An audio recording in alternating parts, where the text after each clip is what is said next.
안녕하세요. 예, 반갑습니다. 이렇게 오래간만에 배웠게 돼서 오늘 수요 집회지만 이렇게 형제자매님들을 말씀으로 이렇게 섬길 수 있게 인도해 주신 주님께 영광을 돌립니다. 그러면은 우리가 말씀 교제하면서 서로 주님이 인도해 주시는 대로 사랑을 나누겠습니다. 오늘은 이 마태복음 22장을 상고하기로 하겠습니다.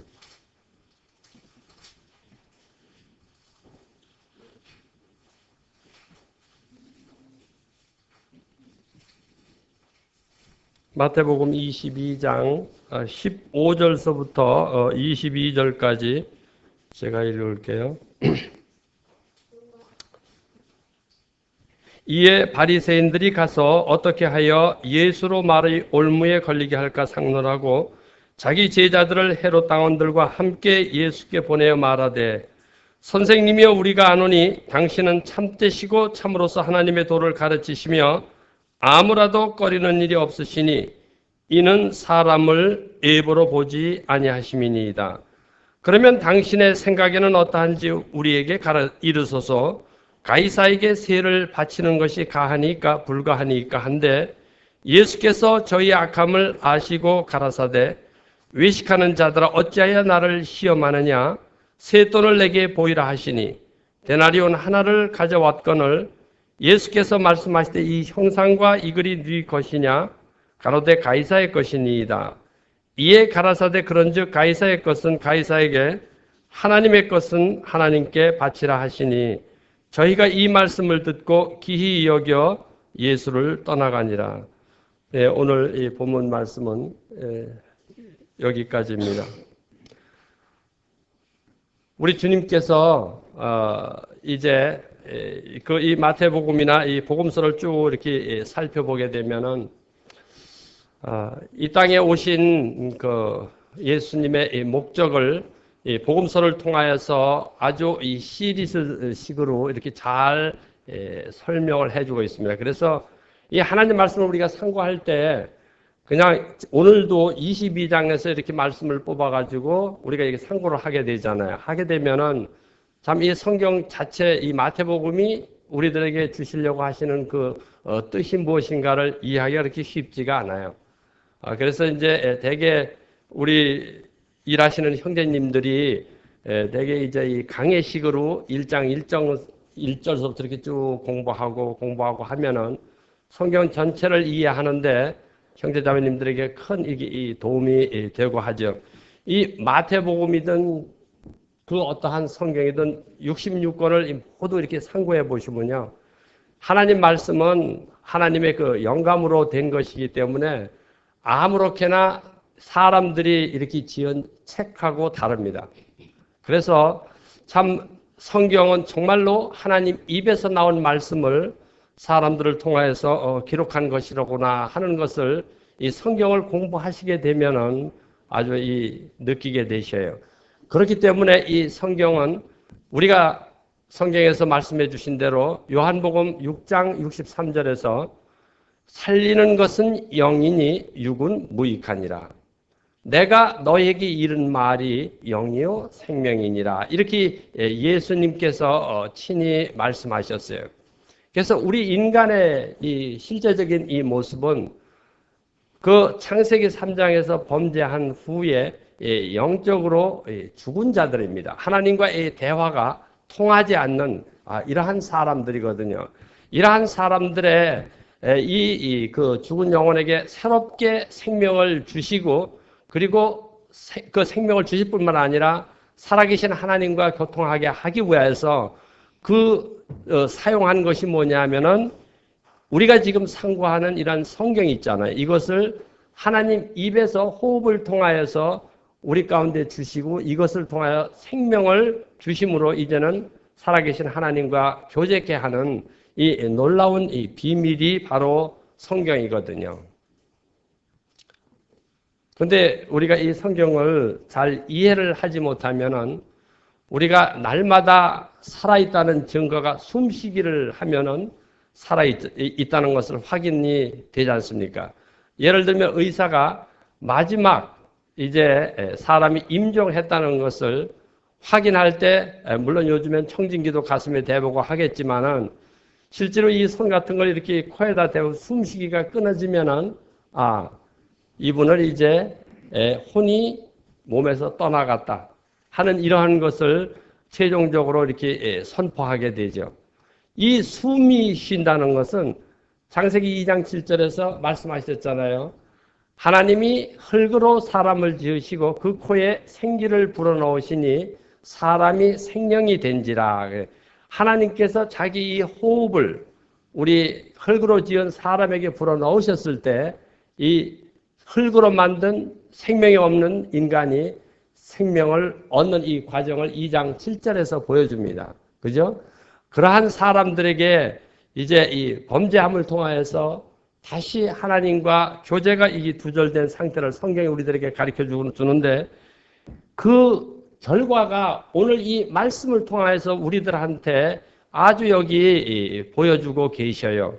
여기 보게 되면 바리새인들이 가서 어떻게 하여 예수로 말의 올무에 걸리게 할까 상론하고 자기 제자들을 헤롯 당원들과 함께. 그래서 그때 당시 이 종교 이 파로는 이 사두개파와 그리고 이 바리새파가 있었습니다.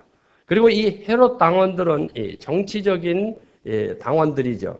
그래서 이들은 본래 서로 잘 이렇게 사이가 좋은 그런 사이가 아닙니다. 심지어는 원수같이 지내는 이러한 사람들이 이상하게도 성경에서 살펴보면요.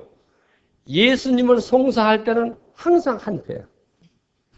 이상하죠?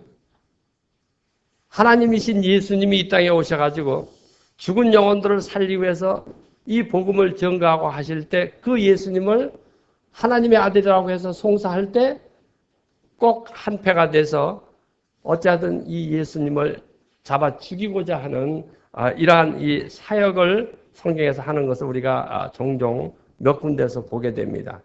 오늘도 이 말씀을 보게 되면은 바리새 그 파가 이제 헤롯 당원들과 이 짝을 짜고 예수님을 올무에 넣기 위해서 그 가이사 있잖아요. 여기 이 가이사라고 하는 것은 그때 당시 이 로마의 황제를 말합니다.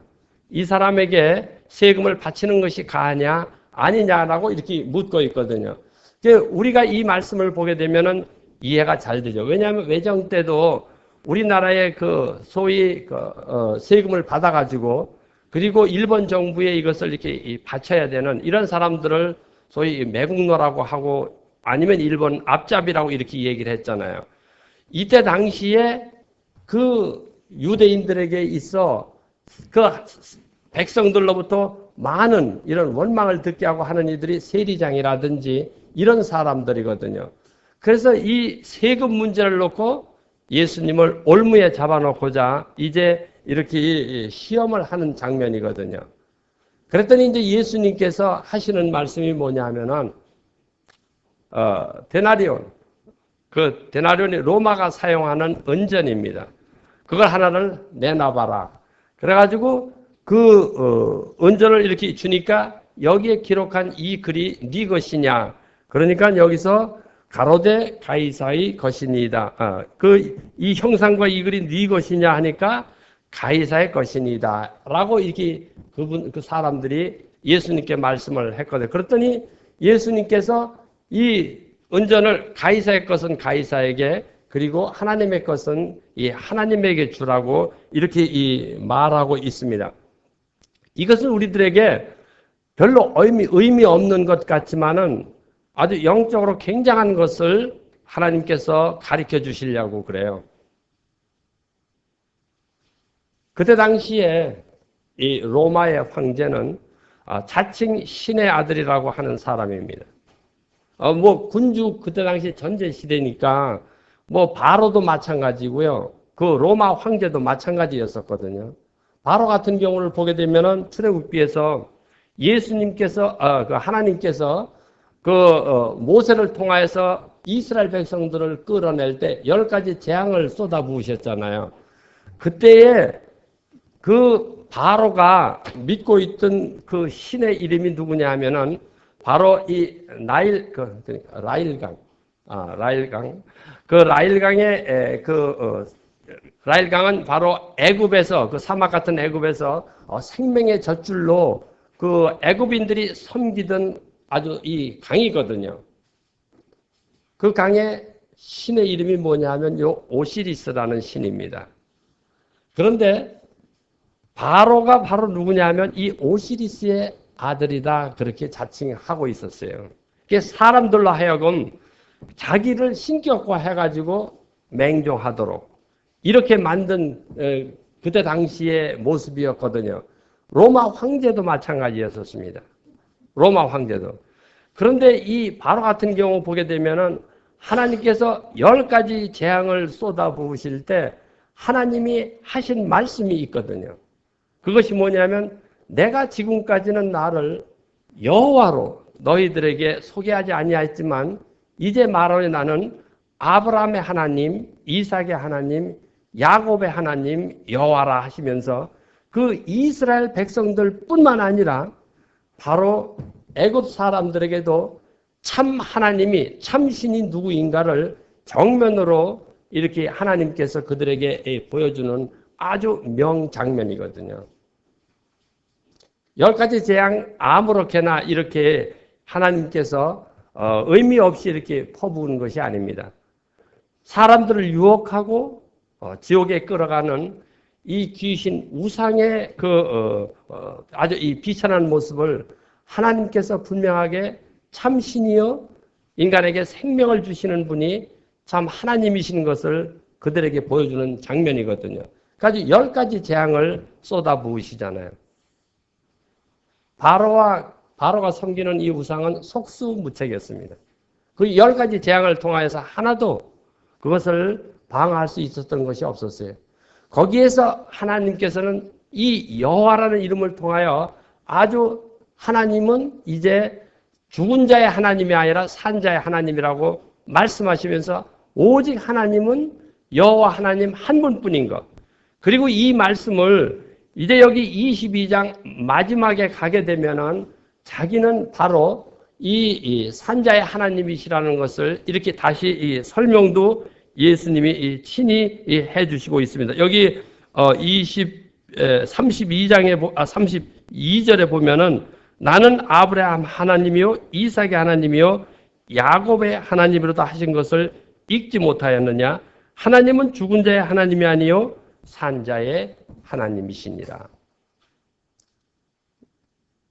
이 말씀이 무엇을 뜻하는지 형제자매님들 잘 이해하셔요? 산자의 하나님이다. 산자의 하나님이라는 것은 바로 하나님 자신도 영원한 생명을 소유한 분이시지만은 또 이 하나님은 죽은 사람들에게 생명을 주실 수 있는 하나님이시라는 것을 우리들에게 이렇게 선포해 주시는 것이거든요. 이 바로에게 하나님께서 10가지 재앙을 통해서 그들이 이스라엘 백성들을 놓아 보내지 아니하면 아니 되었습니다.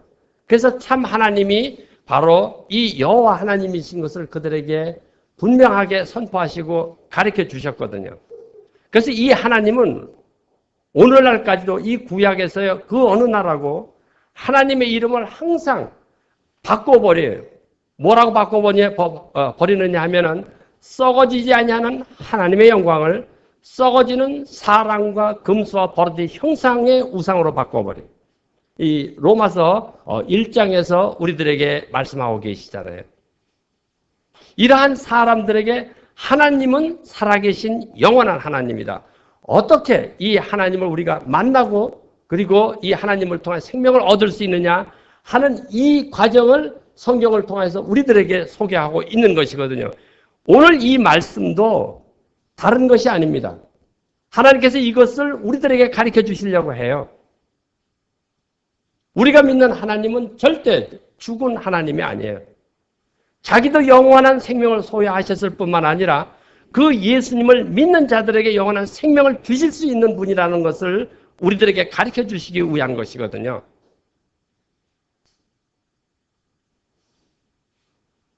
우리 주님이 자기를 송사하려고 하는, 지금 하나님이신 예수님이 이 땅에 오셔서 영혼들에게 이 생명을 주시고 그리고 참 하나님을 믿도록 인도해 주시기를 원했던 이 죄인된 인간들은 이 하나님을 깨달아 알아보지를 못해요.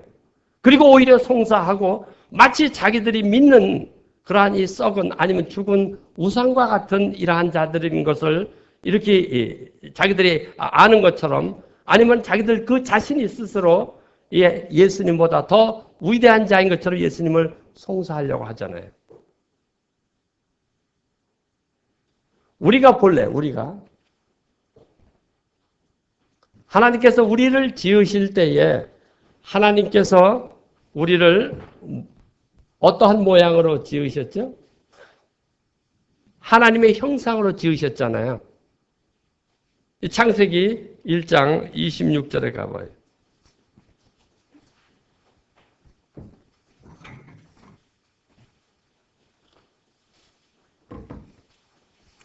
하나님이 가라사대 우리의 형상을 따라 우리의 모양대로 우리가 사람을 만들고 그로 바다의 고기와 공중의 새와 육축과 온 땅과 땅에 기는 모든 것을 다스리게 하자 하시고, 하나님이 자기 형상 곧 하나님의 형상대로 사람을 창조하시되 남자와 여자를 창조하시고 하나님이 그들에게 복을 주시며 그들에게 이르시되 생육하고 번성하여 땅에 충만하라. 땅을 정복하라.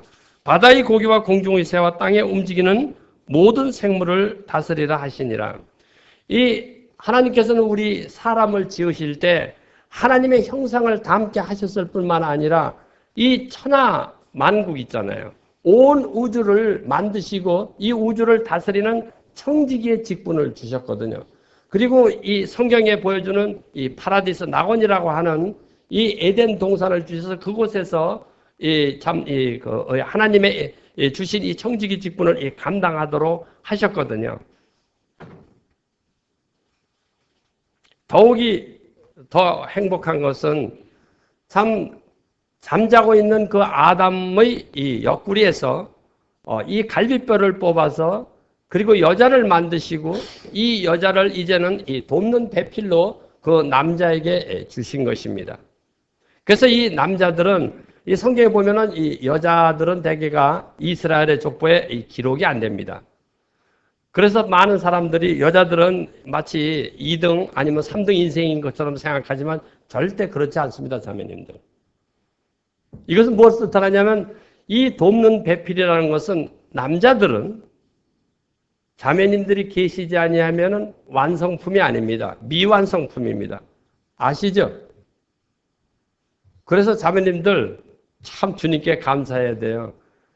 내가 있어서 내 남편이 이제 하나님 앞에 완전한 사람이다라는 이 자체를 꼭 아셔야 됩니다. 형제님들도요, 아내가 없으면은, 아내된 자매가 없으면은 절대 하나님 앞에 완전한 사람이 아닙니다. 제가 지금 여기서 이 말씀을 전하고 있지만은 이 한국에 제 자매가 이 한국의 여름에 더위 같은 거 이런 걸 잘 견디지를 못해요. 그래서 자기는 이게 잘 나오지 않는다고. 왜냐하면 독일은 정말 여름에 피서하는 기분입니다. 뭐 형제자매님들하고도 이렇게 많은 대화를 했지만은, 그래서 이 편안한 그런 삶을 영위하거든요. 근데 이 그리스도인들은 그것이 다가 아니거든요. 그래서 제가 혼자 올 때는 아무리 제가 뭐 잘난 척 하면서 이렇게 말씀을 전하고 하지만 어디가 좀 부족한 거, 모자랐던 거 그런 생각이 안 드셔요? 제가 여기 이번에 3번째 다녀가는데, 근데 이번에는 좀 다른 것 같지 않아요? 독일 말로 이걸 페어슈텔콩이라고 하는데, 남자를 이제 완전하게 해주기 때문에 형제를, 그래서 오히려 제게 힘이 있고, 그리고 주님의 말씀을 전가하는데도 더 담대해질 수가 있는 것을 우리 형제자매님들에게 말씀을 드릴 수가 있죠. 그래서 이 비밀이 성경에서 있잖아요. 에베소서에 이 비밀이 크도다 그랬습니다. 이 성경 전체는 남자와 여자가 이 한 몸이 되어서 하나님을 완전하게 섬길 수 있는 이러한 자로 만드는 것이 하나님의 계획이고 섭리였습니다.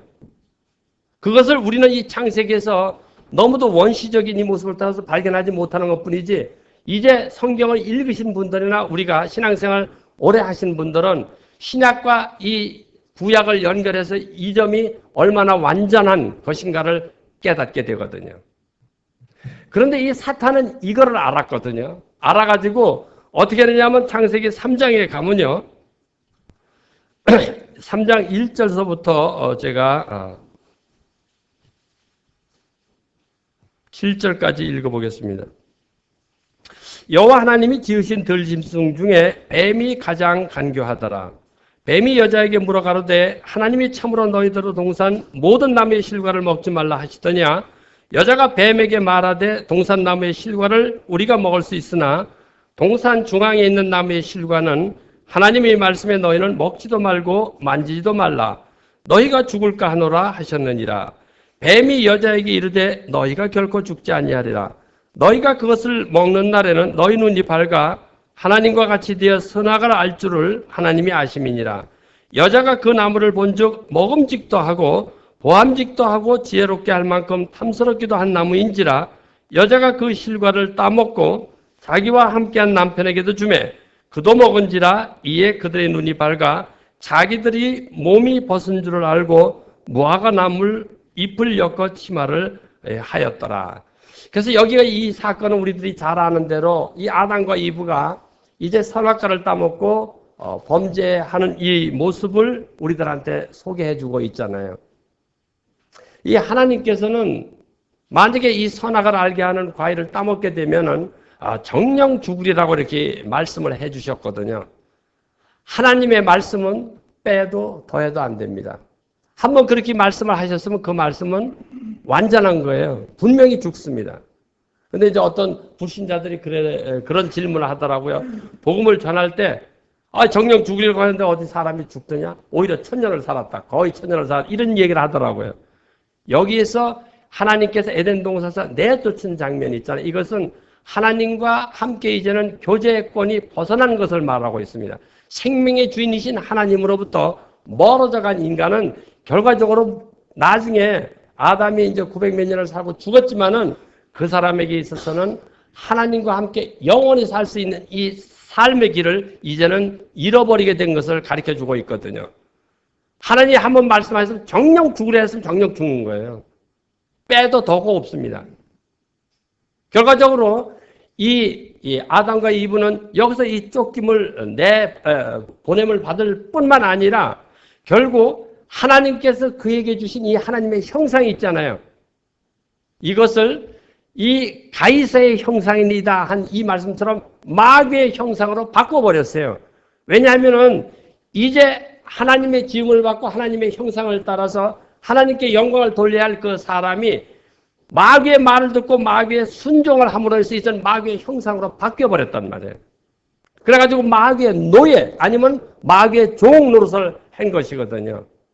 그래서 이것을 하나의 예표로다가 아주 우리들에게 이해하기 쉽게끔 보여주는 게 이스라엘 백성들이 애굽에서 430년 동안 노예 생활하는 것은 우리들이 범죄한 후에 인간이 평생 마귀의 노예 생활을 하는 모습을 그대로 그림으로 보여주는 것이거든요. 430년이라는 기간은 짧은 기간이 아니었어요. 그러나 우리 인간은 태어날 때부터 이제 죽을 때까지 마귀의 형상으로 하나님을 대적하고 사탄의 종로로 타다가 결국 지옥에 가서 이제는 영원히 이 비참하게 살아야 되는 이러한 그 비참하게 형벌을 받아야 하는 이러한 자로 전락하고 말잖아요. 이거 형제자매들 원하지 않든 원하든 상관이 없습니다. 하나님께서 정하신 말씀이기 때문에 그대로 되지 않으면 아니 돼요. 하나님의 말씀은 빼고 더도 못해요. 이것이 하나님의 말씀의 위력이고 능력이거든요. 그런데 여기서 더군다나 나 인간 자체만을 이야기하는 것이 아니라 사람에게 준 모든 우주 만물 있잖아요.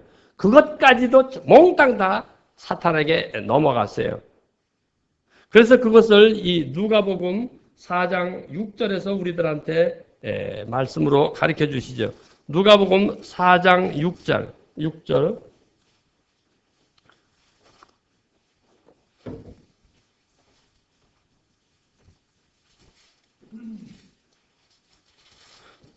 누가복음 4장 6절에 5절부터 제가 읽을게요.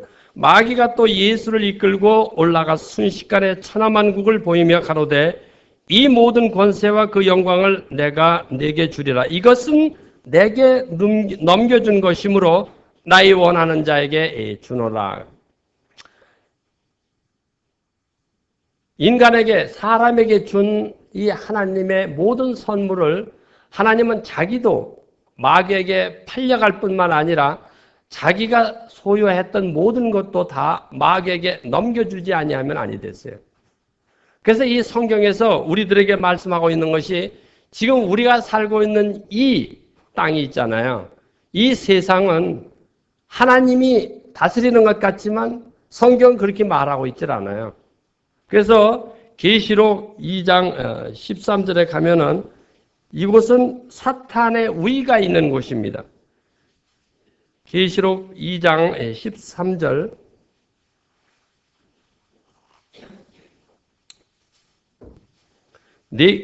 거기 보면 네가 어디 사는 것을 내가 아노니 거기는 사탄의 위가 있는 데라.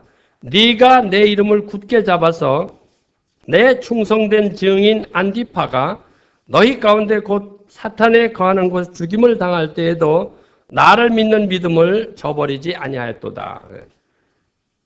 이것이 지금 우리의 현실입니다. 그러면 이것을 우리가 어떻게 알 수 있느냐고 이렇게 한번 볼까요? 마가복음 9장입니다. 9장. 제가 일부러 마태복음 것이 아니고 이 마가복음 이 9장 말씀을 제가 읽어보겠습니다. 1절부터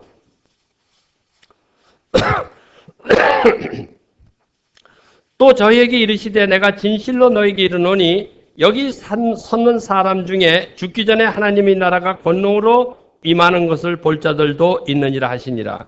엿새 후에 예수께서 베드로와 야고보와 요한을 데리고 따로 높은 산에 올라가셨더니 저희 앞에서 변형되사 그 옷이 광채가 나며 세상에서 빨래하는 자가 그렇게 희게할 수 없을 만큼 심히 희어졌더라. 이에 엘리야가 모세와 함께 저에게 나타나 예수로 더불어 말씀하거늘 베드로가 예수께 고하되 랍비여 우리가 여기 있는 것이 좋사오니 우리가 초막 셋을 짓되 하나는 주를 위하여 하나는 모세를 위하여 하나는 엘리야를 위하여 하사이다 하니 이는 저희가 심히 무서워하므로 저가 무슨 말을 하는지 알지 못함이더라. 마침 구름이 와서 저희를 덮으며 구름 속에서 소리가 나되 이는 내 사랑하는 아들이니 너희는 저희 말을 들으라 하는지라. 우선 여기까지만 제가 읽겠습니다. 이것은 우리가 잘 아는 대로 이 변화산의 모습이죠. 예수님께서 요 9장 1절에서 여기 섰는 사람 중에 죽기 전에 하나님의 나라가 권능으로 임하는 것을 볼 자들도 있느니라 이렇게 말씀하시고 엿새 후에 베드로, 야고보, 요한을 데리고 이 변화산에서 올라가셨습니다. 그리고 그 변화산에서 예수님이 정말 여기 그 변형이 되셨는데 그 옷이 광채가 나면 세상에서 빨래하는 자가 그렇게 희게 할 수 없을 만큼 힘이 희어졌더라. 이 장면은 예수님이 하늘에서 입고 계시던 하나님 자신이 입고 계시던 영광을 요 세 제자들에게 보여주는 것입니다. 그래서 1절에서 말한 대로 너희 중에 하나님 나라가 권능으로 임하는 것을 볼 자들도 있느니라 한 요 말씀을 그대로 이루어 주신 거예요. 요 베드로, 요한, 야고보 세 사람은 이 땅에 살면서도 예수님이 참 하나님인 것을 바로 이 장면에서 보았습니다. 그런데 이제 놀란 것은 이 베드로가 예수님의 장면을 그 예수님의 참 모습을 보고도 뭐라고 생각을 했느냐 하면은 초막 셋을 짓고 하나는 주님에게, 하나는 엘리야에게, 하나는 모세에게 주겠다고 하잖아요. 요 초막이라는 것을 딱 보시게 되면 뭐를 생각하셔야 되느냐 하면은 레위기 23장에 보게 되면 초막절이 나옵니다. 요 초막절은 유대 이스라엘 백성들에게 하나님께서 아브라함에게 주신 이 땅의 천년왕국의 약속이 있잖아요. 그것을 이루기 위한 예언적인 가르침이거든요.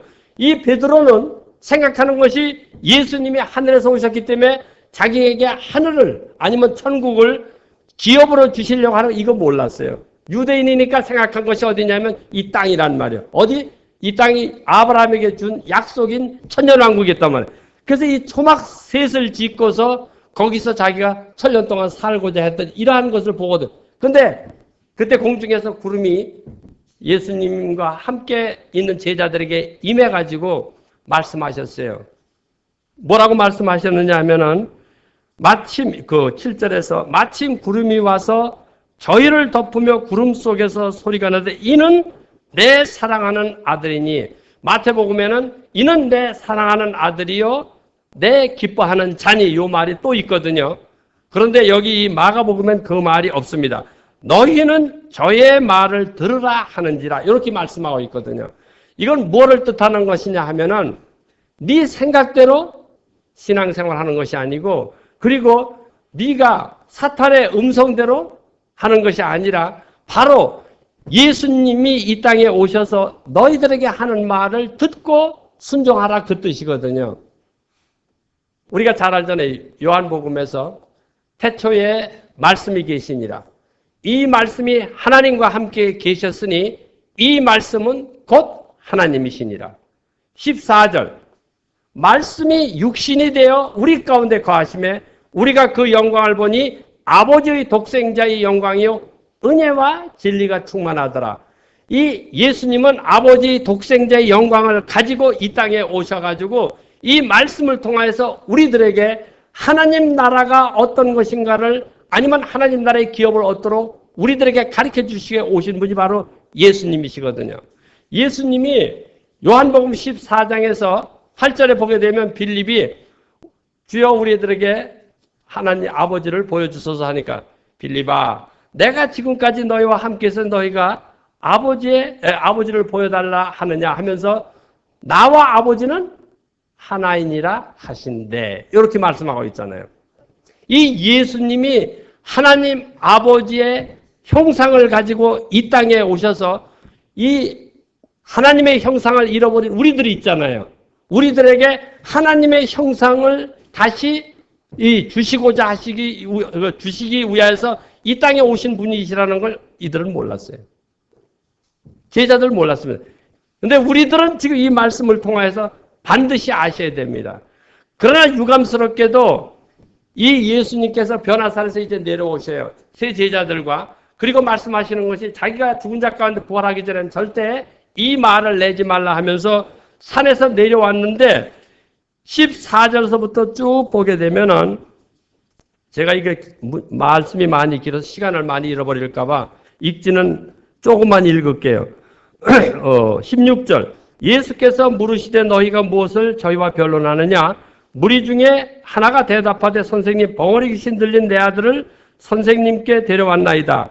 귀신이 어디서든 저를 잡으면 거꾸로 저 거품을 흘리며 이를 갈며 그리고 파리하에 가는지라 내가 선생의 제자들에게 내쫓아달라 하였으나 저희가 능히 하지 못하더이다. 대답하여 가라사대 믿음이 없는 세대 내가 얼마나 너희와 함께 있으며 얼마나 너희를 참으려 그를 내게로 데려오라 하시매 이에 데리고 오니 귀신이 예수를 보고 곧 그 아이로 힘이 경련을 일으키게 하는지라 저가 땅에서 엎드러져 굴며 거품을 흘리더라. 예수께서 그 아비에게 물이 언제부터 이렇게 되었느냐 하시니 가로되 어릴 때부터니이다. 귀신이 저를 죽이려고 불과 물에 자주 던졌나이다. 그러나 무엇을 하실 수 있거든 우리를 불쌍히 여기서 도와주옵소서. 예수께서 이르시되 할 수 있거든이 무슨 말이냐? 믿는 자에게는 능치 못할 일이 없느니라 하시고 곧 그 아이의 아비가 소리를 질러 가로되 내가 믿나이다. 나의 믿음 없는 것을 도와주소서 하고 이렇게 외치는 것을 보죠. 여기 예수님이 변화산에서 내려오시잖아요. 내려오셔가지고 이 귀신 들린 아들을 데리고 이 아버지가 제자들에게 와서 고쳐달라고 해서 제자들이 고치질 못했어요. 근데 이제 이 주님께서 내려오시니까 주님께 달려가서 자기 아들을 고쳐달라고 하니까 예수님이 이 귀신 들린 아들을 이제 고쳐주셨거든요. 이 장면은 하나의 우리들에게 보여주는 하나의 그림입니다. 그림.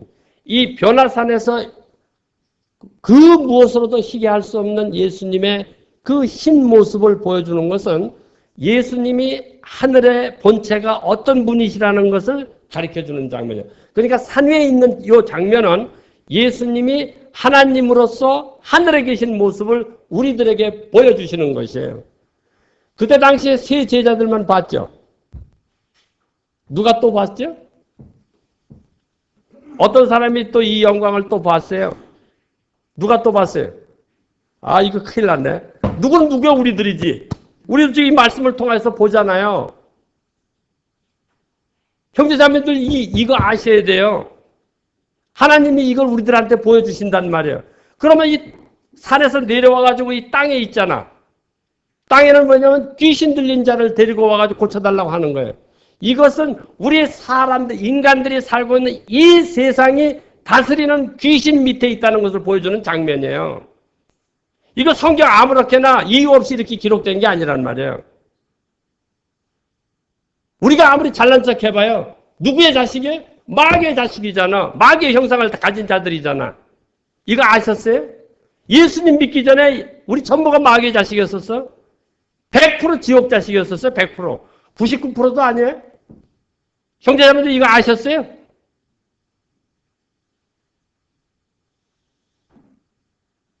그런데 이 귀신 들린 아들을 예수님께 데리고 예수님께서 쫓아주셨죠. 여기 이제 마지막을 제가 또 몇 구절을 읽을게요. 28절. 집에 들어가심에 제자들이 종영이 묻자오되 우리는 어찌하여 능히 귀신을 내어 쫓지 못하나이까? 이르시되 기도 외에 다른 곳으로는 이런 유가 나갈 수 없느니라 하시니라. 여기 예수님께서 있잖아요. 레셉트까지. 그 레셉트를 뭐라 하나 한국말로. 처방지. 예수님께서 있잖아요. 귀신만을 내어 쫓아주는 것이 아니라 이 귀신을 내어 쫓는 처방도 지금 우리들한테 해주시는 거예요. 이 세상에 마귀의 자식 노릇, 마귀의 종 노릇 하던 우리들이 귀신을 이 제자들이 내쫓았어요? 내쫓았어요? 제자들 가지고는 택도 없는 거예요. 이것만을 내쫓을 수 있는 분 누구지? 하나님이신 예수님 한 분뿐이에요. 이건 영이기 때문에 사람을 못합니다. 아무리 흉내를 내도 안 돼. 요즘에도 사람들 많이 흉내 내잖아요. 귀신을 내쫓으려고 무당 같은 거. 심지어는 예수님을 믿으려고 하는 사람들까지 귀신을 내쫓아보려고 해요. 이거 엉터리 전부 엉터리. 귀신을 내쫓을 수 있는 분은 하나님 한 분뿐이에요. 하나님이신 예수님 한 분뿐이란 말이에요.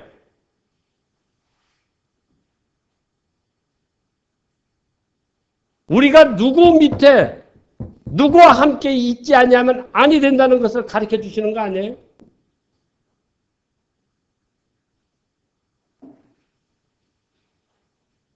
성경에서 3대 공간 복음이 있잖아요. 마태, 마가, 누가. 이 복음서에 보면은 예수님께서 이렇게 말씀하십니다. 내 집은 만민이 기도하는 집이다. 이렇게 말씀해요. 그러나 너희가 강도의 구려를 만들었도다. 이렇게 말씀하거든요. 예수님이 자기 집이라고 했어요. 자기 집. 내 집이다. 근데 내 집에서 뭘 해야 되느냐 하면은 만민이 기도하는 집이다 이거예요. 이 교회가 할 일이 뭐냐 하면요. 바로 기도하는 것이거든요. 세상 사람들 이거 안 합니다. 세상 사람들. 그런데 요한복음은 달라요. 요한복음 2장에서는 내 아버지 집으로 장사하는 집을 만들지 말라 그랬습니다. 아버지 집이라고 그랬어요. 왜냐하면 요한복음은 우리들에게 하나님의 아들로 오신 예수님을 소개하고 있는 성경이기 때문에 그렇습니다. 그래서 인자로 오신 이 예수님, 참 이 예수님은 바로 내 집이라고 하시면서 기도하기를 원하셨던 거예요. 그래서 우리 교회가 기도가 없는 교회는요, 이거 교회 소망 없습니다. 모르겠습니다. 이 춘천교회 교회 기도하시는지 못하는지. 이 한국 교회들의 특징이 그 가난할 때 없을 때 특징이 하나 뭐냐면 기도하는 거였어요.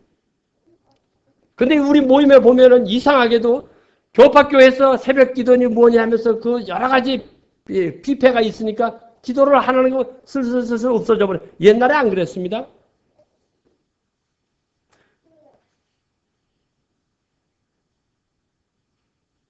우리 성도들에게 있어서 생명을 얻게 하는 것은 하나님의 말씀이거든요. 뿐만 아니라 우리들이 육신을 위해서도 하루에 밥 3끼를 먹어야만 살잖아요. 영적으로도 하나님 말씀을 먹지 아니하면은 살 수가 없습니다. 이렇게 형제님하고 이렇게 이번에 같이 참 강원도 여기를 다니면서 이 물이 풍성한 이 춘천 이곳 있잖아요. 사실 이 세상적으로도 어디든지 물이 풍성해야만 물고기가 많거든요. 우리 영적인 사람들도 하나님 말씀이 내 안에 풍성히 거하지 아니하면 영적으로 살아날 길이 없습니다. 다른 것으로 영적 부흥을 가져올 생각하지 마세요. 이건 불가능합니다. 제가 하는 얘기가 아니에요. 이 성경이 그렇게 말하고 있기 때문에 그런 거거든요. 아모스서 8장 11절에 보면 그렇게 말씀을 해요. 여기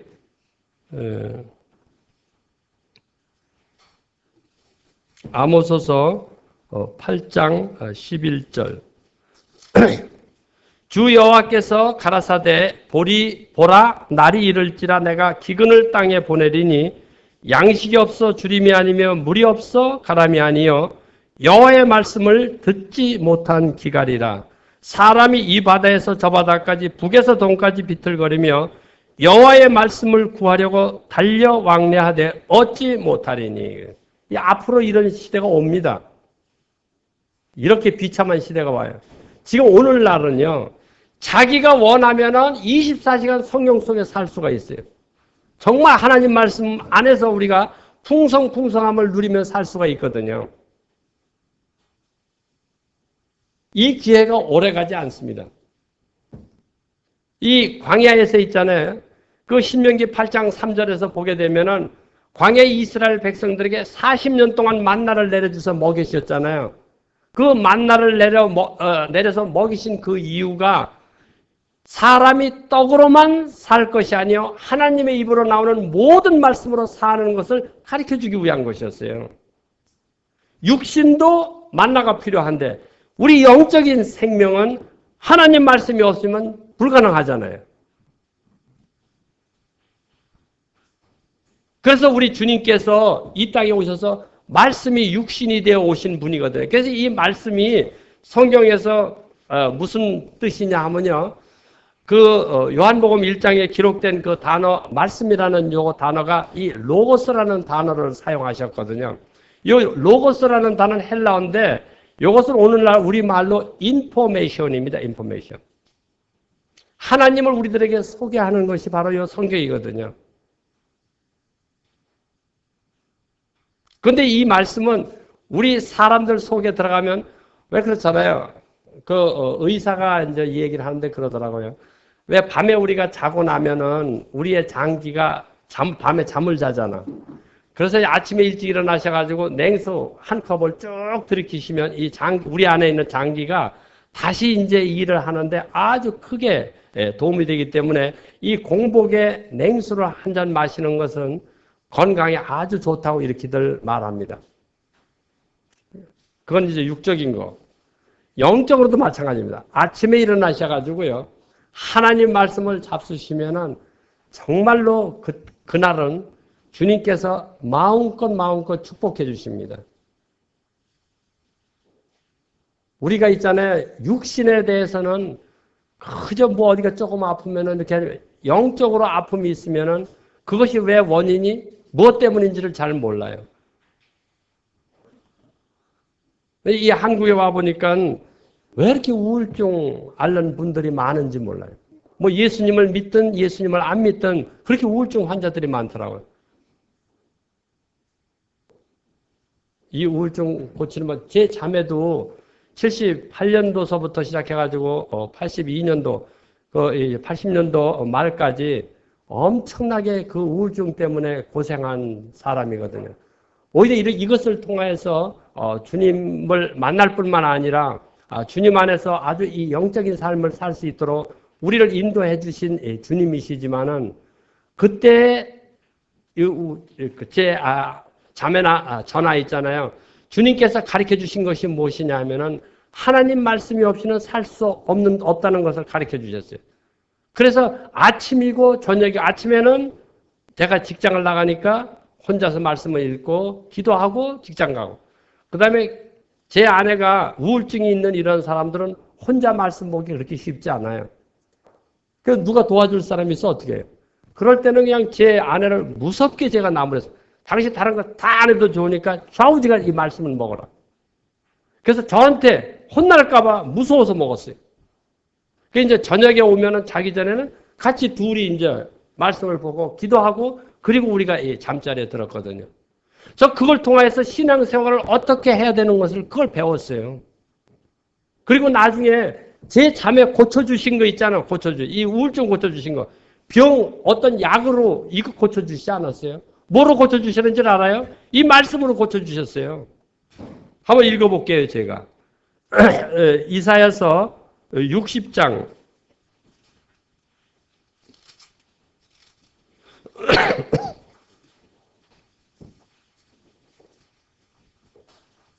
이사야서 60장 18절입니다.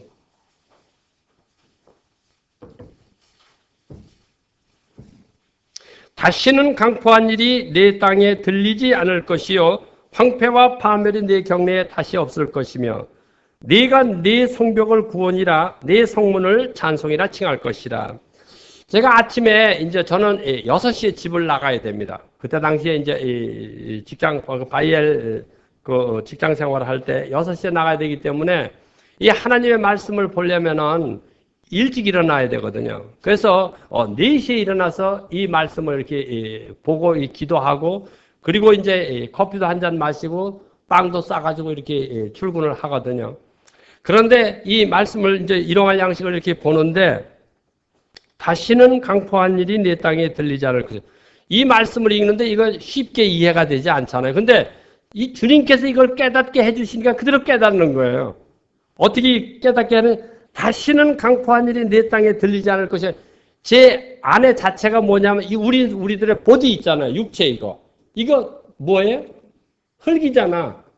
그러니까 여기에 이 말씀이 내 땅에 들리지 않을 것이야. 그러니까 제 아내가 앓고 있는 이 우울증이 있잖아요. 이 강포한 일이 제 아내 몸에 이르지 않을 것이요. 이렇게 이해가 되더라고요. 그 다음에 두 번째, 황폐와 파멸이 네 경내에 다시 없을 것이며, 제 아내가 우울증을 통하여서 우리 가정이 아주 풍지박산이 됐었거든요. 그때 자녀들이 넷이었었는데 그 제 아내는 병원에 가 있었고 저도 충농증 수술하고 해서 병원에 갔었고 그때 당시에 이제 그 요나가 넷째는 이제 아직 그때 임신 중이었지만은 세 애들을 갖다가 전부 독일집에다 하나씩 이렇게 나눠줬어요. 그러니까 5 식구가 풍지박산이 된 거예요. 여기 보면은 황폐와 파멸인데 우리 가정에 있었었거든요. 근데 네 경내에 다시 없을 것이요 이렇게 말씀하잖아요. 이게 이해가 되는 거예요. 그리고 마지막으로 네가 내 성벽을 구원이라 내 성문을 찬송이라. 요 말씀이에요. 이 성경에서 성벽 있잖아. 성벽은 뭐를 뜻하느냐 하면은 예루살렘 도시가 있지 않습니까? 거기에 성벽이 쳐져 있잖아. 바벨론의 포로를 당할 당시 하나님께서 성벽에 돌 하나도 남게 하지 않았습니다. 그래서 여우가 올라가도 이 허물어질 흙 있잖아. 이런 것이 있는 것이 성이었었고 그거를 느헤미야가 와가지고 70년 포로 후에 다시 성벽을 쌓았거든요. 이 성벽을 쌓는 이유는 외적이 예루살렘을 침공하지 못하도록 쌓는 거잖아요. 뿐만 아니라 내가 세상으로 나가서 세상화되기 되는 것을 막아주는 역할도 하거든요. 이 성벽을 뭐라 그러냐면 우리의 믿음인 거예요. 이거를 깨닫게 해주시는 거예요.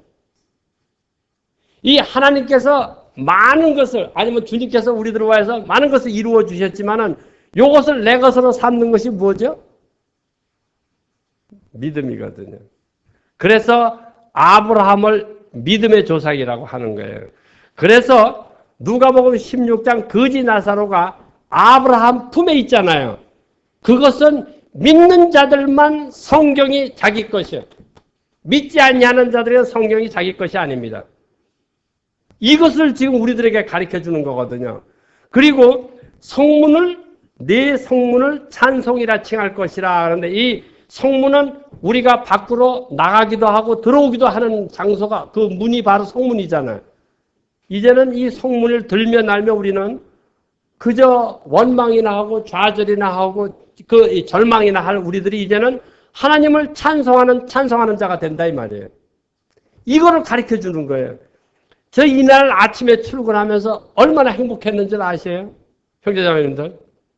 그래가지고 이제 직장에서 근무를 하고요. 오후에 이제 퇴근을 해가지고 집에 가서 초인종을 딱 눌렀거든요. 눌러보니까는 제 자매가 문을 열어줬거든. 열어줬는데 제 자매 이 우울증 환자들을 대개 이렇게 보시면요. 이 무서움이 겹쳐가지고요. 이 얼굴에 소름이 끼칩니다. 이런 거. 그래서 저는 이렇게 어떤 자매님들이나 형제님들하고 이렇게 교제를 해보게 되면 우울증 앓는 이런 형제자매도 금방 이렇게 알아볼 수가 있어요. 그때 당시에 체험한 것이 있기 때문에. 근데 그날은 이상하게 그 소름이 이렇게 끼치던 얼굴이 있잖아요. 조금 많이 없어진 것 같아. 기분인지 하여튼 어떠는지 몰라도. 그러면서 들어오면서 당신 오늘 아침에 말씀 봤어? 하고 내가 물었거든요. 그랬더니 봤어요 그러더라고요. 그날 저녁에 애들을 다 잠자리에 들여보내고 이제 우리 둘이 말씀을 일용할 양식이기 때문에 이 말씀을 다시 읽고 그리고 이 말씀을 통하여서 하나님께서 우리들에게 주시는 확신이 있잖아요. 둘이 다 받았습니다. 자기도 아침에 볼 때 나와 똑같이 이 말씀을 통하여서 주님이 반드시 고쳐주실 것을 확신했다고 그래요. 근데 그때 당시 이 말씀뿐만 아니라 그 미가서 7장 말씀도 동시에 주셨거든요. 그 말씀도 마저 읽을게요. 미가서 7장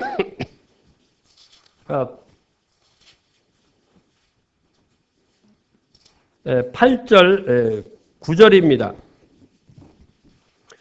나의 대적이여 나로 인하여 기뻐하지 말지어다. 나는 엎드러질지라도 일어날 것이요 어두운데 앉을지라도 여호와께서 나의 빛이 되실 것이미로다.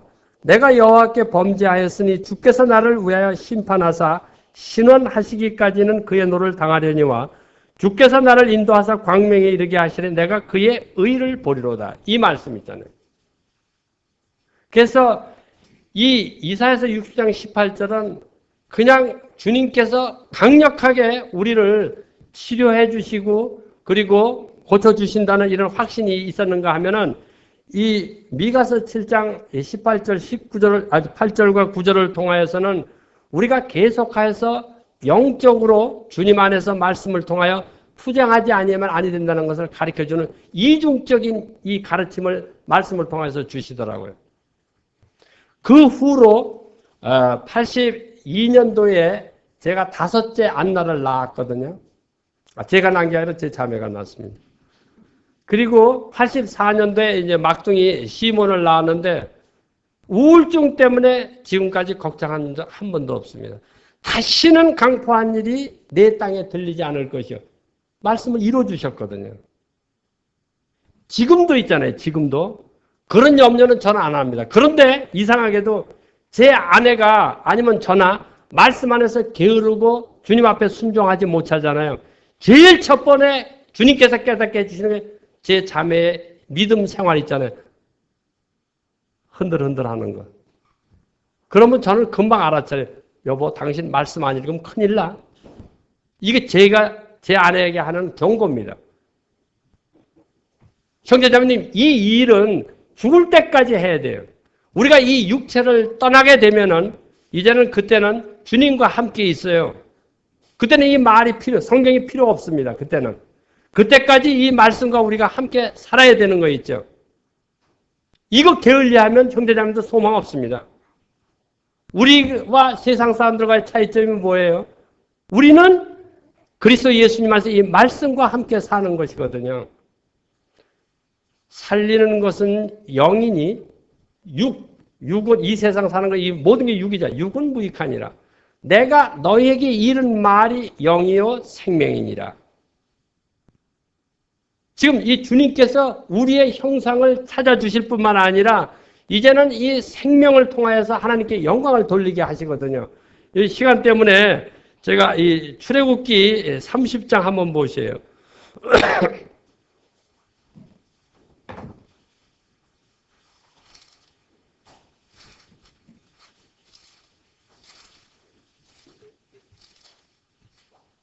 출애굽기 30장 11절입니다.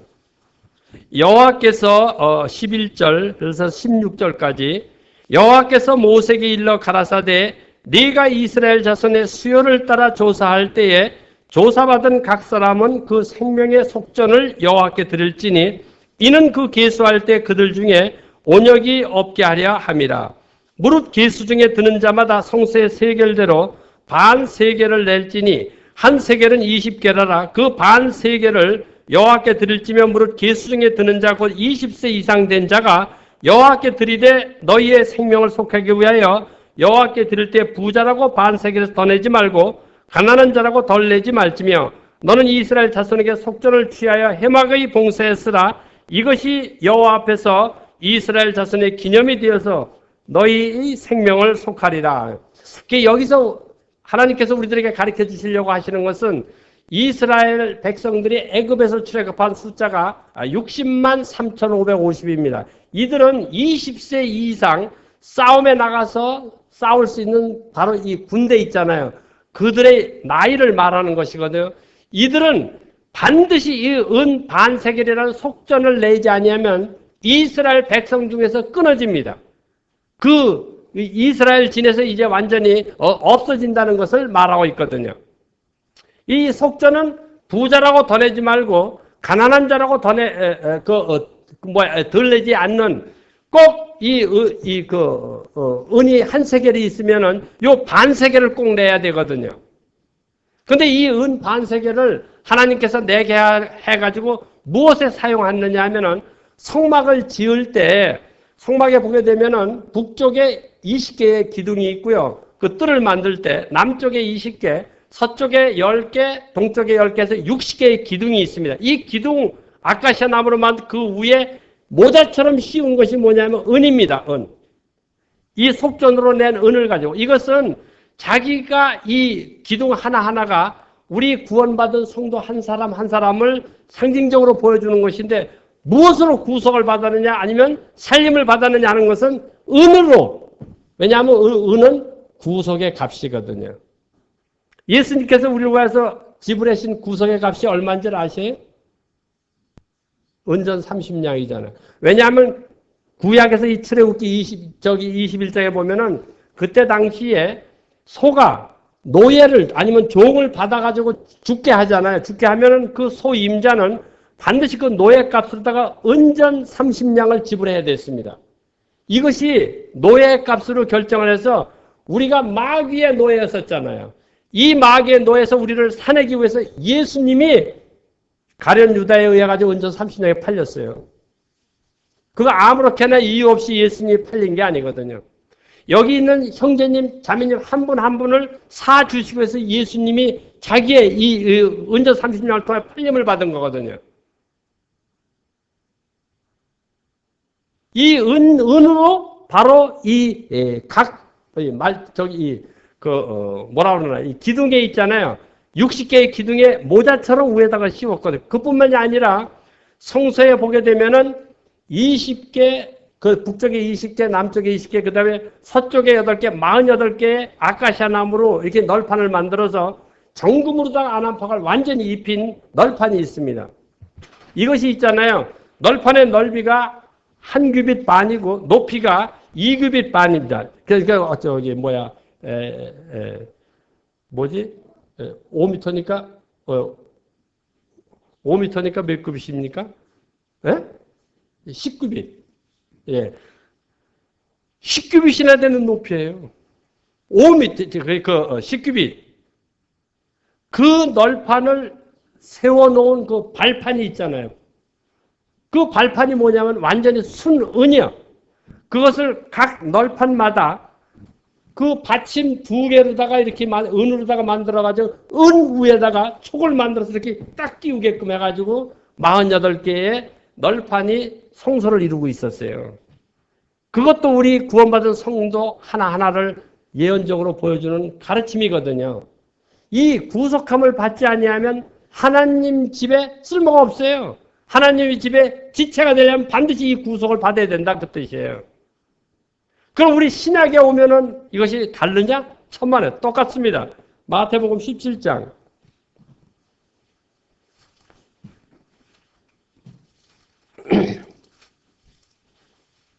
마태복음 17장 24절.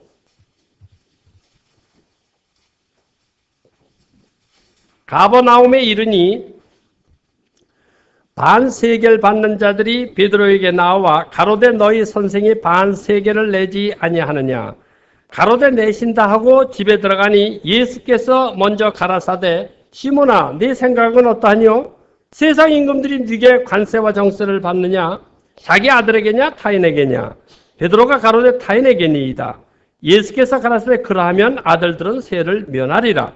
그러나 우리가 저희로 오해케 하지 않기 위하여 네가 바다에 가서 낚시를 던져 먼저 오른 고기를 가져 입을 열면 돈 한 세겔을 얻을 것이니 가져다가 나와 너를 위하여 주라 하시니라. 이제 이 지금 신약에서 제가 읽은 이 본문 말씀은 바로 이 성전 있잖아요. 성전 세를 유대인들은 반드시 내야만 했습니다. 근데 이 성전세가 구약에서 낸 그 속전이 있잖아요. 속전. 부자라고 반세겔을 더 내지 말고 가난한 자라고 덜 내지 말고 요 은전이 이렇게 있으면 한 세겔이 있으면 요 반을 내야만 했거든요. 반. 요 반을 완전한 거예요? 불완전한 거예요? 반쪽이에요. 완전한 게 아니에요. 반쪽인데 그거 어떻게 완전해요? 에? 그런데 이제 신약에 와가지고요. 유대인들이 이 은 반세겔을 내야만 했었거든요. 내야만 했는데 여기 이제 하나님의 아들이신 예수님이 있잖아요. 은 반세겔을 내야 했잖아요. 이 아들은 낼 필요가 없거든. 그런데 예수님께서 오해를 사지 않게 하고 해서 자기 제자인 베드로를 바다로 보내가지고 낚시를 던져서 첫 번째 올라오는 고기의 입을 열어보니까 은 한 세겔이 나온 거예요. 이걸 가지고 나를 위하여 반세겔, 너를 위하여 반세겔 하면서 은 한 세겔을 내라고 한 거예요. 이 은 한 세겔은 완전한 거예요? 반쪽이에요. 최초로 베드로가 그리스도 예수님의 반세겔하고 자기 반세겔하고 합치니까 한 세겔이 됐잖아요.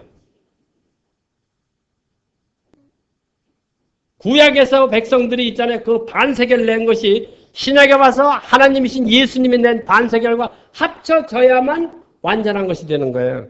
이래야만 내 형상이 다시 되찾아지는 거예요. 구원이라는 것이 무엇인지를 아시죠? 우리가 하나님의 예수님의 형상을 어떻게 되찾지? 예수님이 지금 하나님의 형상을 가지고 이 땅에 오셨어요. 예수님이 하나님의 형상을 우리에게 다시 돌려주려고 그러죠. 어떻게 찾을 수 있어요?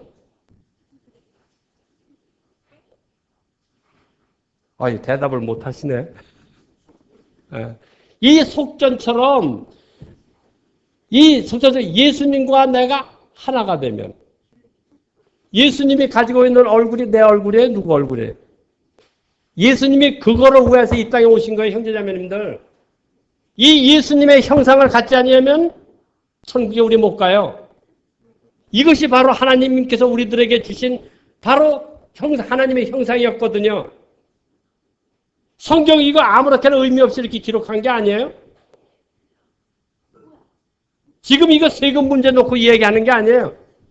우리들의 근본적인 하나님의 형상을 되찾게 하기 위해서 예수님이 오히려 송사하고자 하는 그들을 더 영적인 이 비밀을 가르쳐주고 계시잖아요. 우리가 신앙생활하면서 있잖아요. 엄벙덤벙 믿으시면 안 돼요. 주님과 우리가 연합한 곳이 어디죠? 교회예요, 형제자매님들. 이 교회가 얼마나 위대한 것인지를 아세요? 여기 교회의 머리가 누구예요? 그리스도 예수님이시잖아요. 그 예수님이 내가 지체가 돼서 연합이 돼야만 이 예수님의 얼굴이 누구 얼굴이에요? 내 얼굴이잖아. 그래서 형제자매님들이 지금 천국에 갈 수 있는 거예요. 하나님의 아들이에요. 로마서 8장 29절. 하나님이 미리 아신 자들로 그 아들의 형상을 본받게 하기 위해 미리 정하셨으니 이는 그 많은 형제 중에서 그로 맏아들이 되게 하려 하심이니라. 로마서 8장 29절. 다시 한번. 하나님이 미리 아신 자들로 그 아들의 형상을 본받게 하기 위하여 미리 정하셨으니 이는 그로 많은 형제 중에서 맏아들이 되게 하려 하심이니라. 하나님이 미리 다 섭리하셨어요. 이 교회의 위대한 거 아세요? 형제자매님들, 이 세상에 있는 거 있잖아요. 계시록에 가면 하늘도 이 땅도 종이짝처럼 다 말려버려 없어집니다. 그러나 영원히 이 땅에 있는 것 중에 영원히 존재할 것이 꼭 한 가지예요. 그게 뭐예요? 교회거든요. 이것을 주님께서 만드시기 위해 이 땅에 오신 성경이 있잖아요. 창세전부터 계획한 것이 이거예요. 형제자매님들이 이 교회 지금 지체로 예수님과 연합해 있는 성경에서 얘기하는 교회는 이 춘천교회 예배당을 얘기하는 게 아니에요. 구원받은 형제자매님들과 예수님이 연합된 그 사람들을 교회라고 하는 거예요. 교회의 원천적인 표현을 아시죠? 우리 사람을 구원받은 사람 있잖아요. 예수님과 내가 연합이 되었기 때문에 이걸 교회라고 하는 거예요. 연합이 안 된 사람은 교회가 아니에요. 여기 예배당에 와서 앉아있어도 소용이 없습니다. 그거는.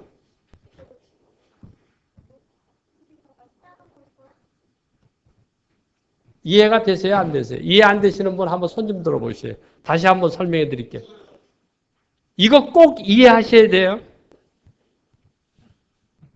그래서 내가 죽어야 할 것도 여기고, 내가 천국에 갈 것도 여기고, 내가 살아야 할 것도 여기예요.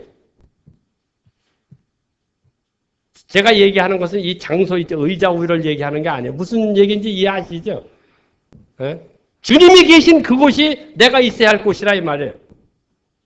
왜냐하면 주님이 나의 얼굴이니까, 형상이니까. 주님이 나의 머리니까. 만일 이 춘천교회도 사람이 머리가 되어 있으면 그 교회 아니에요. 저 다음에 초청 안 해도 좋아요. 이런 얘기 한다고. 주님이 머리가 되어 있는 교회만 바로 성경에서 얘기하는 교회예요. 아시겠죠? 형제자매님들. 이거를 완성하기 위해서 지금 예수님이 우리들에게 가르쳐 주는 거예요. 더 놀라운 것은요. 이 마태복음 22장에서 꼭 이거 아셔요. 이 시간만 많으면 뭐 얼마든지 우리가 공부하겠지만 22장 요 다음부터는 사두개인들이 예수님을 바로 시험을 합니다. 그래서 요거 레위의 부부 관계를 이렇게 말한다 하면서 가르쳐 주는 것이 뭐냐면은 7 아들이 있을 때 첫 아들이 이제 결혼해가지고 아들을 못 낳고 죽으면은 둘째 그 동생이 형수한테 들어가가지고 아들을 낳아줘야 되거든요. 그래서 형의 이름을 끊으면 안 됩니다. 왜냐하면은 이스라엘에게는 그중에 살아계신 하나님이 이스라엘의 하나님이지 죽은 하나님이 아니시기 때문에 바로 그렇거든요. 이것을 우리들에게 가르쳐주기 위해서 하나님께서 우리들에게 말씀해 주는 것이 뭐냐 하면은 바로 이제 이스라엘은요. 하나님께서 신명기 6장 5절에서 말씀한 대로 쉐마 이스라엘이라는 아주 그 이스라엘 백성들에게 요구하는 것이 이스라엘은 들으라 그 뜻입니다. 반드시 그들은 너희는 마음을 다하고 성품을 다하고 힘을 다해 내 하나님 여호와를 사랑하라. 이것이 첫째 계명이고 두 번째는 내 이웃을 내 몸같이 사랑하라는 이 계명이 있잖아요. 2개. 이것이 이스라엘의 대강령이에요. 그런데 더 중요한 것은 이제 이 하나님이 있잖아요. 거기 22장에 가봐야 되겠네. 22장 37절.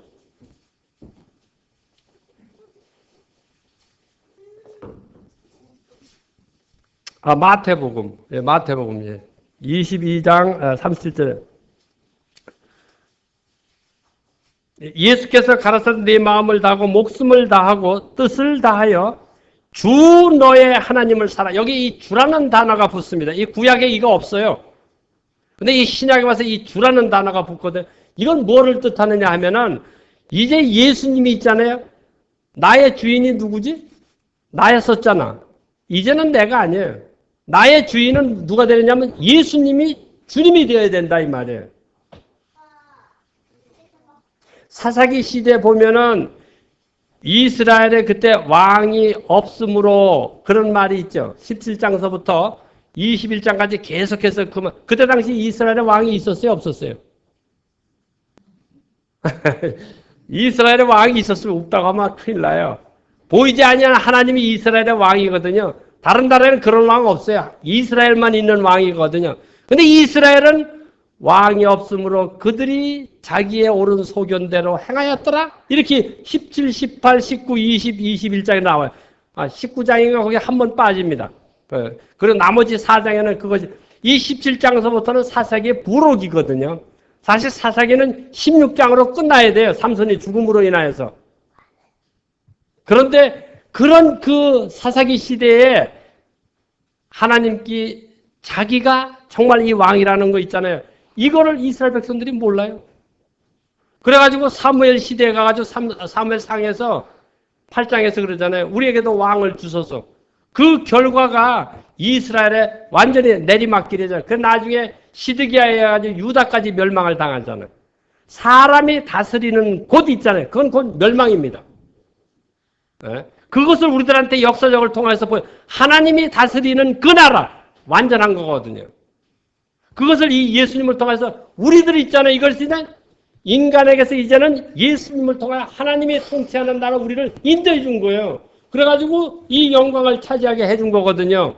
이 형상은 마귀의 형상이 아니에요. 하나님의 형상이에요. 그래요, 안 그래요? 형제자매님들 하나님의 형상 가지고 계세요? 아멘! 얼마나 놀라운 은혜인지 모릅니다. 아무리 감사해도 우리는 감사할 수가 없어요. 이거는 이 세상에 이것과 바꿀 것이 없습니다. 이것과. 그런데 세상 것 때문에 있잖아요. 내가 있어야 할 이 자리가 항상 비어. 이거 얼마나 슬픈 얘기예요.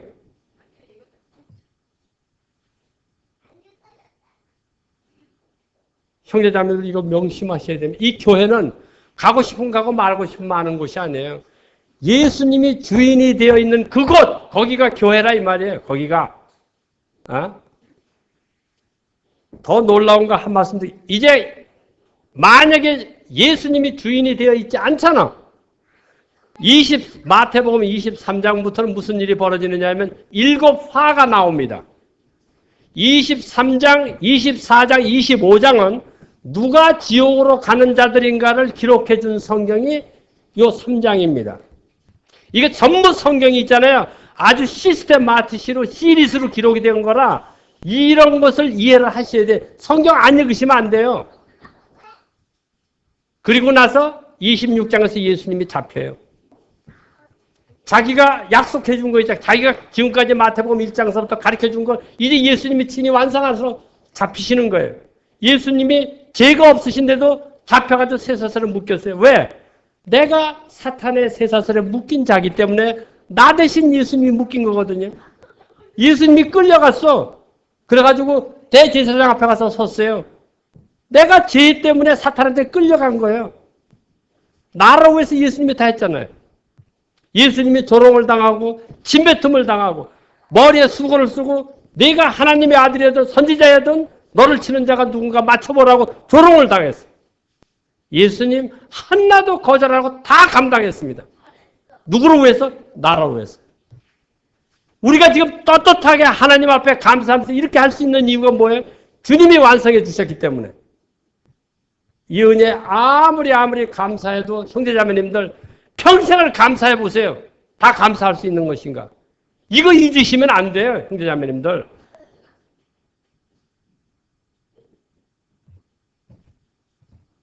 제가 야단치는 거 아닙니다. 저 목소리가 커서 그렇죠. 저 야단칠 자격도 없어요. 제가 흥분해서 그렇습니다. 우리 주님의 은혜가 이 춘천교회에 차고 넘치기를 바랍니다. 예수님의 형상을 통하여서 하나님의 형상을 되찾은 우리 성도님들이 정말 주님을 기쁘시게 하는 이러한 삶을 사시기를 바라요. 주님이 기뻐하시는 교회, 주님이 영광을 받으시는 교회, 형제자매님들의 은혜 가운데 풍성한 이 교회가 되시기를 바랍니다. 감사합니다. 이 시간이 너무 짧아가지고요. 이게 제가 못해서 죄송합니다.